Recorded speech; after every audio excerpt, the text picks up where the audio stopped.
Saudaraku yang dikasihi Allah, pernahkah terlintas dalam benakmu mengapa ada sebuah solat yang mendapatkan penjagaan begitu ketat dari para malaikat?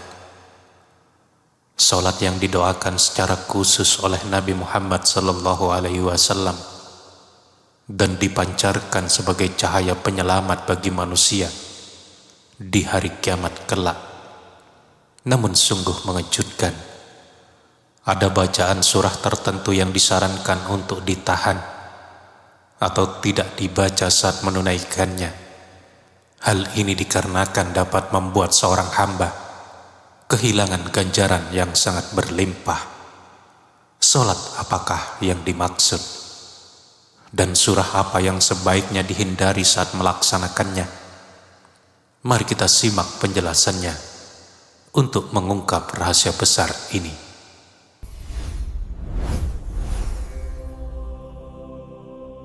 Assalamualaikum warahmatullahi wabarakatuh. Berjumpa kembali sahabatku di channel Serambi Surga. Segala puji hanya milik Allah Rabb semesta alam. Salawat beserta salam semoga senantiasa tercurahkan kepada junjungan dan panutan kita Nabi Muhammad sallallahu alaihi wasallam. Allahumma sholli ala Sayyidina Muhammad wa ala ali Sayyidina Muhammad. Saudaraku yang dikasihi Allah, apabila tayangan ini hadir di layar ponselmu saat ini, yakinlah bahwa hal tersebut bukanlah sebuah kebetulan semata. Ini merupakan panggilan penuh kelembutan dari Allah untuk mengetuk hatimu, memberikan teguran kasih, serta mengarahkan kembali langkahmu menuju jalan kebaikan. Oleh sebab itu, simaklah sajian ini hingga tuntas, karena ada penuturan penting yang berpotensi meluruskan pandangan dan sikap kita terhadap sholat subuh sepanjang hayat kita. Sebelum melangkah lebih jauh, izinkan saya mengundangmu untuk menunaikan satu amalan sederhana yang kaya akan keberkahan. Mari kita bersama-sama mengetikkan sholawat di kolom komentar sebagai tanda kecintaan kita kepada Nabi Muhammad sallallahu alaihi wasallam. Langkah ini kelak menjadi saksi kebaikan di hari akhirat, sekaligus doa yang menembus langit. Tuliskanlah dengan ketulusan jiwa. Allahumma sholli ala Sayyidina Muhammad wa ala ali Sayyidina Muhammad. Ya Allah, limpahkanlah sholawat kepada Nabi Muhammad dan kepada keluarga Nabi Muhammad. Meskipun untayan sholawat yang kamu ketikkan hanya terdiri satu baris, amalan tersebut mampu menjadi wujud terkabulnya berbagai macam harapanmu. Jangan pernah menganggap remeh kekuatan sholawat, sebab ia berfungsi sebagai sumber cahaya, penolak bahaya, pembawa kelapangan rizki, serta pembersih dosa-dosa kita.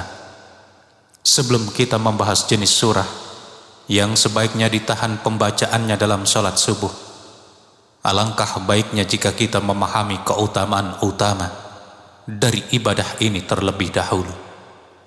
Tanpa meresapi keagungannya, kita tidak akan menyadari betapa besarnya kerugian yang kita tanggung saat melalaikannya atau menjalankannya secara asal-asalan.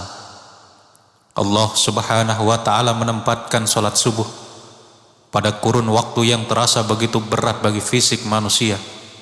Ibadah ini hadir ketika tubuh kita masih lelah, kelopak mata masih terpejam erat, serta alam sekitar masih diselimuti kegelapan dan kesunyian. Namun tepat pada saat itulah Allah mengangkat martabat hamba-hambanya yang bersedia menyibak selimut, membilas wajah dengan air wudhu, lalu berdiri menunaikan sholat dalam keheningan fajar.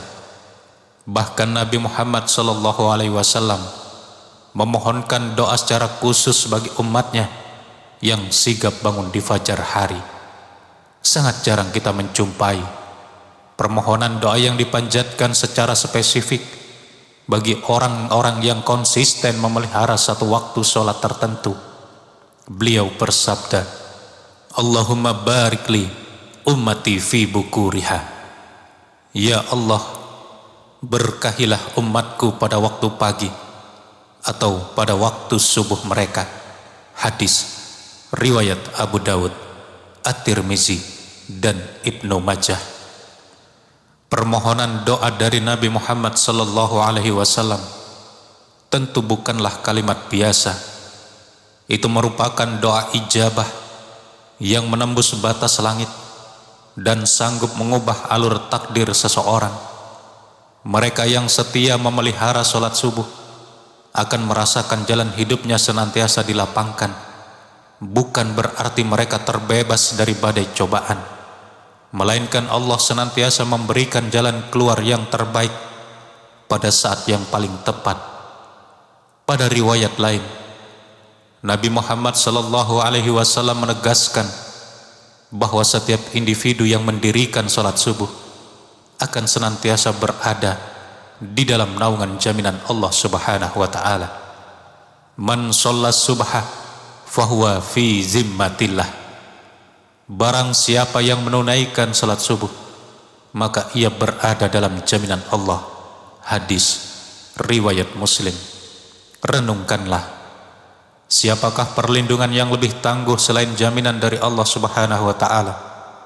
Apabila Allah sudah memberikan garansi keselamatan, rizki, dan ketenangan jiwa bagi seseorang, maka tidak ada satupun makhluk di muka bumi ini yang sanggup merenggut jaminan tersebut. Keagungan sholat subuh tidaklah berhenti sampai di situ saja. Nabi Muhammad sallallahu alaihi wasallam memberikan kabar gembira bahwa barang siapa yang rajin mendirikan sholat subuh akan diizinkan menatap wajah Allah di surga kelak, layaknya melihat indahnya bulan purnama tanpa halangan. Coba bayangkan sejenak, kenikmatan mana lagi yang sanggup menandingi keindahan menatap pencipta kita? Anugerah luar biasa ini hanya diberikan kepada hamba pilihan yang senantiasa merawat hubungan erat dengannya di dunia melalui ibadah subuh. Melalui wahyu Al-Quran, Allah subhanahu wa ta'ala meyakinkan kita untuk bersikap sabar dan berhimpun bersama orang-orang yang berzikir di fajar hari. Allah berfirman dalam Quran surah Al-Qaf ayat ke-28, wasbir nafsaka ma'al ladina yad'una rabbahum bil ghadati wal asyi. Dan bersabarlah engkau Muhammad bersama orang-orang yang menyeru Tuhannya pada pagi dan petang hari. Quran surah Al-Qaf ayat 28. Kutipan ayat ini mengisyaratkan betapa berharganya fajar subuh sebagai momen yang dipenuhi oleh curahan rahmat.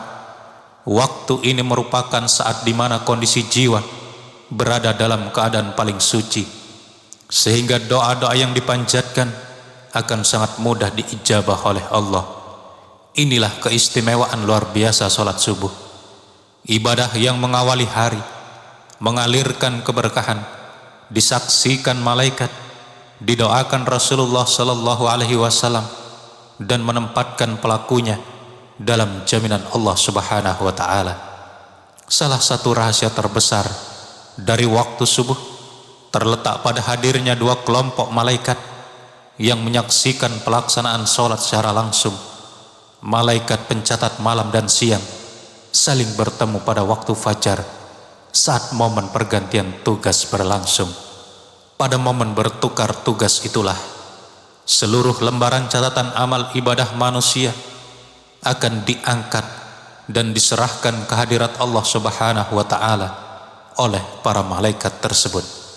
Mari kita renungkan kenyataan ini. Setiap hari dua rombongan malaikat datang bergantian mencatat rekam jejak amalan kita. Mereka menyaksikan dengan cermat apa yang kita kerjakan di waktu fajar.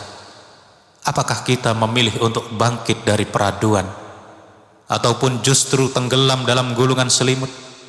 Apakah kita menyiramkan air wudhu, atau malah memilih tidur kembali? Seluruh pilihan tersebut tercatat terapi dan dilaporkan kepada Allah Subhanahu wa taala. Allah Subhanahu wa taala telah menerangkan kebiasaan para malaikat ini dalam firman-Nya, tepatnya pada Quran surah Al-Isra ayat 78. Wa Qur'anal fajri, inna Qur'anal fajri kana mashhuda. Dan dirikanlah pula salat subuh, sungguh salat subuh itu disaksikan oleh malaikat.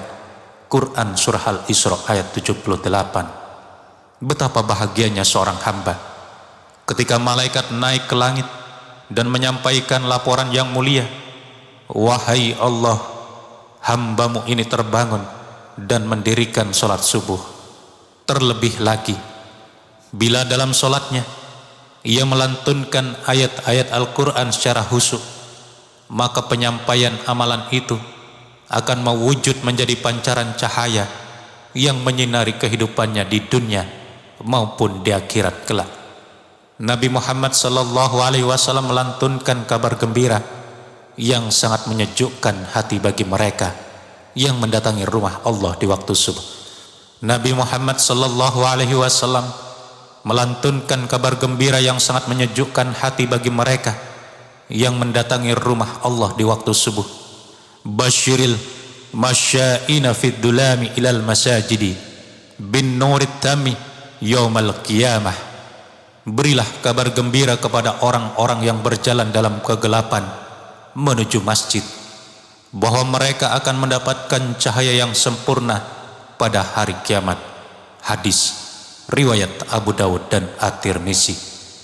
Adapun cahaya penerang yang dimaksud merupakan pelita istimewa yang sanggup menuntun langkah manusia di tengah kegelapan padang mahsyar yang mengerikan. Karunia ini diberikan secara khusus kepada mereka yang istiqomah menunaikan salat subuh.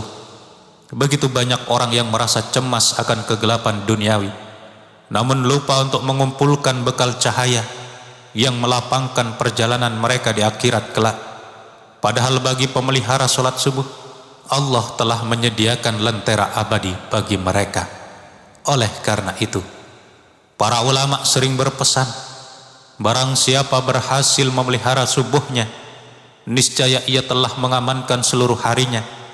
Namun barang siapa meremehkan subuhnya, sungguh ia telah mempertaruhkan kualitas seluruh hidupnya. Kedudukan subuh adalah penentu utama jalannya hari. Ia berperan sebagai gerbang pembuka pintu rizki, tameng perlindungan dari bahaya, serta pemicu datangnya keberkahan dalam setiap urusan kehidupan hamba. Di balik melimpahnya keutamaan subuh, ada sebuah pedoman penting yang kerap terabaikan oleh umat Islam, yakni pemilihan surah yang dilantunkan usai membaca Al-Fatihah. Meskipun secara syariat fikih dibolehkan memilih surah apa saja, para ulama memberi catatan khusus bahwa fajar merupakan waktu yang paling utama untuk memperpanjang bacaan ayat Al-Quran. Mengapa hal demikian sangat ditekankan? Sebab ibadah fajar ini disaksikan secara langsung oleh rombongan malaikat. Ketika seorang muslim membaca ayat-ayat yang panjang, akan semakin banyak untayan huruf Al-Quran yang dirangkum oleh malaikat untuk dibawa ke hadirat Allah. Perlu diingat bahwa setiap huruf yang dibaca melahirkan 10 pahala kebaikan yang berlipat ganda. Atas dasar itulah para ulama menyarankan agar para imam sholat tidak membiasakan membaca surah-surah yang amat pendek seperti Al-Ikhlas, Al-Falaq maupun An-Nas saat fajar. Himbauan ini bukan berarti sholatnya menjadi tidak sah, melainkan mengisyaratkan sebuah kerugian pahala yang amat besar. Betapa disayangkan jika kesempatan berharga saat pintu rahmat terbuka lebar hanya diisi dengan bacaan beberapa ayat singkat saja. Teladan dari para nabi, para sahabat, dan generasi salafus soleh selalu mengarah pada memanjangkan durasi bacaan sholat subuh. Tujuannya bukan untuk memberatkan para makmum, melainkan karena mereka paham betul betapa besarnya perbendaharaan pahala yang disediakan Allah pada waktu fajar. Adapun beberapa surah yang biasa dibaca oleh Rasulullah Shallallahu Alaihi Wasallam saat subuh, di antaranya adalah surah Al-Waqiah, surah At-Tur, surah Qaf, surah At-Takwir, surah Ar-Rum, surah Yasin, serta surah As-Saffat. Surah-surah tersebut memuat pesan mendalam mengenai keagungan Allah, kepastian hari kiamat, proses penciptaan, serta penguatan iman.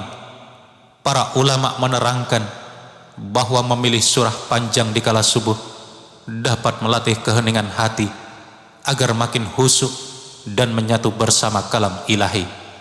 Inilah alasan utamanya. Bukan berarti surah pendek kurang bernilai, melainkan pahala waktu subuh terlalu luas jika sekedar diisi dengan bacaan yang minim. Setelah memahami alasan dibalik anjuran membaca surah yang panjang, mari kita cermati teladan nyata yang ditunjukkan oleh panutan kita, Nabi Muhammad sallallahu alaihi wasallam. Amalan yang beliau kerjakan bukanlah kebiasaan tanpa makna, melainkan bimbingan dan rahasia besar yang dipenuhi dengan petunjuk ilahi. Para sahabat meriwayatkan bahwa Nabi Muhammad sallallahu alaihi wasallam seringkali memilih surah yang sanggup mengokohkan pondasi iman, mengingatkan akan akhirat, serta menegaskan kekuasaan Allah. Berikut beberapa surah yang sering beliau baca pada rakaat salat subuh. Pertama, surah Al-Waqiah, surah yang menerangkan dahsyatnya kiamat, pengelompokan manusia, serta jaminan rizki bagi hamba yang bertawakal. Membacanya di waktu subuh akan memantapkan jiwa kita sebelum memulai kesibukan duniawi. Kemudian yang kedua adalah surah Al-Kahf. Surah ini mengingatkan kita akan hakikat kematian, lembaran amalan yang tidak ada yang terlewat, serta kepastian hari kebangkitan di alam kubur. Surah ketiga yaitu surah At-Tur, surah yang mengagungkan kebesaran Allah serta memberi peringatan tegas bagi mereka yang berpaling dari kebenaran. Pagi hari adalah saat terbaik untuk meresapi pesan ini. Kemudian yang keempat adalah surah At-Takwir, surah yang meski pendek namun padat makna, memberikan gambaran nyata mengenai hancurnya tatanan alam semesta pada hari akhir kelak. Kemudian surah kelima, surah Ar-Rum, surah yang memuat catatan sejarah peradaban, dinamika kejayaan dan kemunduran, serta bukti kekuasaan Allah atas segala kejadian di alam semesta. Kemudian surah yang keenam adalah surah Yasin, surah yang kaya akan bukti keagungan pencipta, berfungsi mengukuhkan ketetapan hati serta memperkuat kualitas keimanan seorang muslim. Kemudian surah yang ketujuh adalah surah As-Saffat, surah panjang yang syarat akan kisah perjuangan para nabi terdahulu, ketaatan malaikat, dan bukti kekuasaan Allah Subhanahu wa ta'ala.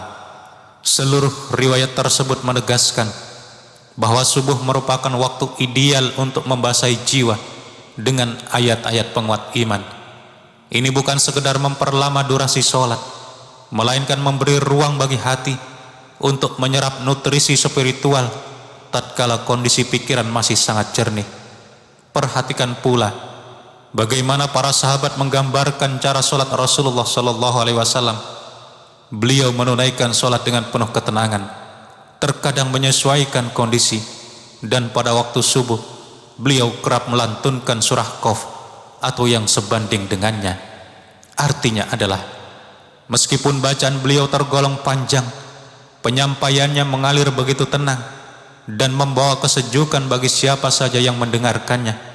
Sebelum kita melangkah menunaikan sholat wajib subuh, terdapat satu amalan sunnah yang teramat istimewa namun seringkali terabaikan. Amalan tersebut adalah sholat sunnah qobliyah subuh sebanyak 2 rakaat. Rangkaian ibadah yang hanya memakan waktu beberapa menit ini memiliki nilai ganjaran yang jauh melampaui megahnya dunia beserta isinya. Rasulullah Sallallahu Alaihi Wasallam bersabda, "Rakaatul fajri khairun minad dunya wa ma fiha. 2 rakaat salat sunnah sebelum subuh lebih baik daripada dunia dan seluruh isinya. Hadis riwayat Muslim. Hayati makna sabda tersebut secara mendalam. Nilainya melampaui kemewahan harta, tingginya jabatan, maupun megahnya perumahan duniawi.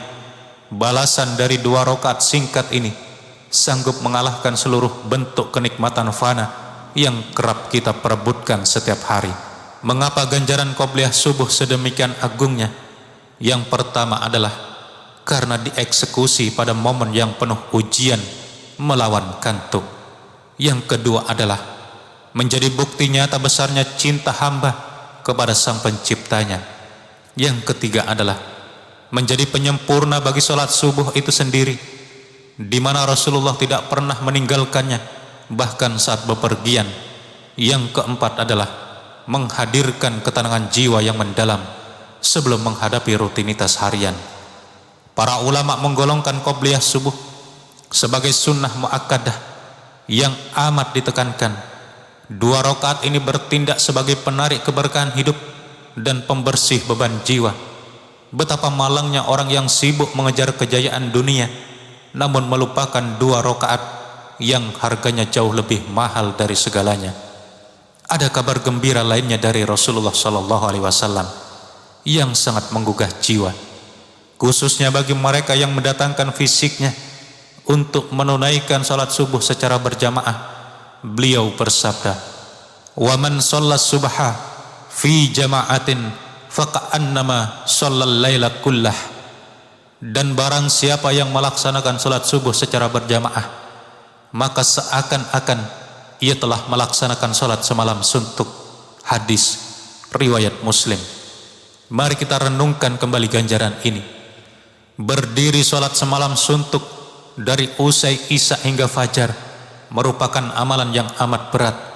Namun pahala setara itu dapat diraih hanya dengan menunaikan salat subuh secara berjamaah. Sungguh ini adalah wujud kasih sayang Allah yang tidak terjangkau oleh logika manusia.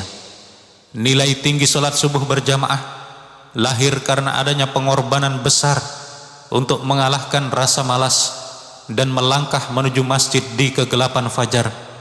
Allah membalas pengorbanan kecil hambanya dengan pahala berlipat ganda yang tidak terbayangkan. Melalui kemudahan ini, Allah memberikan jalan pintas bagi hambanya yang tidak mampu mendirikan salat malam secara penuh. Cukup dengan menjaga keistiqomahan salat subuh berjamaah, pahala beribadah semalam suntuk sudah berada di dalam genggaman. Oleh sebab itu, para generasi salafus soleh amat ketat memelihara kebiasaan subuh berjamaah. Kehadiran seseorang di masjid saat subuh menjadi indikator utama bahwa kehidupannya sedang berada dalam naungan serta perlindungan Allah Subhanahu wa Ta'ala.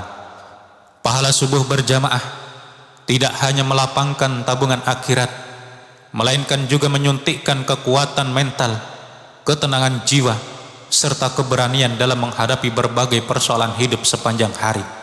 Menariknya, dari kacamata medis modern, kebiasaan bangun di waktu fajar untuk berwudu dan menunaikan gerakan sholat terbukti memberikan dampak kesehatan yang sangat positif bagi fisiologi tubuh kita.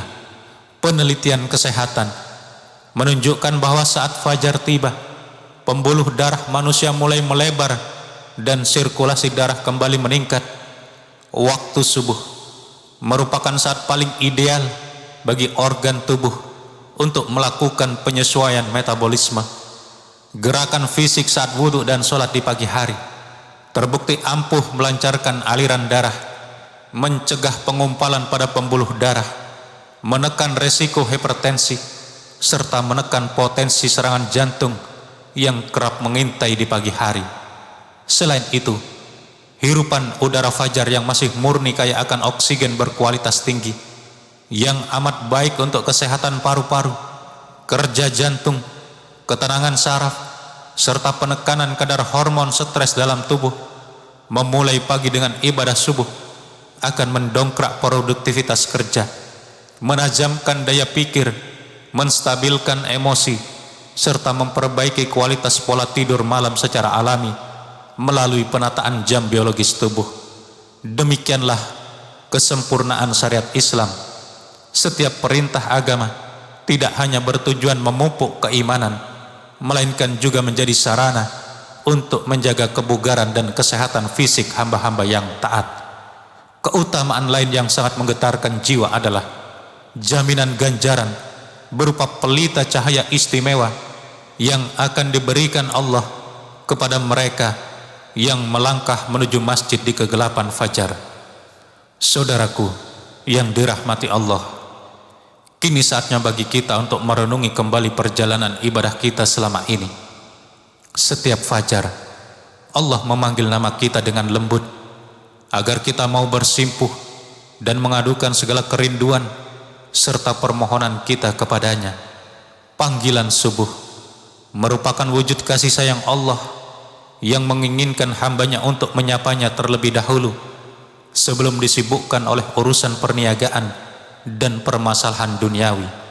Boleh jadi berbagai kebuntuan hidup, kegelisahan hati, serta kesempitan rezeki yang kita alami selama ini berakar dari kelalaian kita dalam merawat kualitas ibadah subuh yang kita jalankan.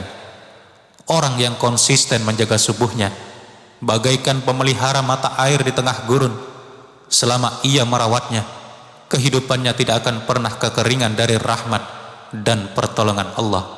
Mari perbaiki komitmen subuh kita mulai hari ini. Bulatkan tekad untuk bangun lebih awal dan mintalah pertolongan Allah agar tubuh kita diringankan dalam memenuhi panggilan mulia ini. Sebab setiap rakaat, sujud, dan lantunan ayat Al-Quran pada waktu subuh merupakan investasi amalan berharga yang diangkat langsung oleh malaikat menuju kehadirat pencipta alam semesta. Semoga Allah subhanahu wa ta'ala menuntun hati kita agar senantiasa mencintai waktu subuh, memudahkan langkah kita menuju tempat ibadah, serta menjadikan salat subuh kita sebagai pelita penyelamat di dunia dan di akhirat. Amin. Amin ya rabbal alamin. Saudaraku yang dirahmati Allah, tundukkanlah hati dan tadahkan tangan kita seraya memohon kebaikan kepada Allah. Marilah kita berdoa bersama-sama. Aminkanlah doa ini. Bismillahirrahmanirrahim. Allahumma sholli ala Sayyidina Muhammad wa ala ali Sayyidina Muhammad. Ya Allah, lembutkanlah jiwa kami untuk senantiasa merindukan salat subuh. Bangunkan kami dalam keridhoan-Mu. Kuatkan fisik kami untuk melangkah menuju rumah-Mu, serta bersihkan hati kami dari rasa malas. Curahkanlah cahaya dan perlindungan-Mu bagi kami. Berkahilah rezeki dan keluarga kami, serta wafatkanlah kami kelak dalam keadaan husnul khotimah dan istiqomah memelihara salat. Amin. Amin ya rabbal alamin.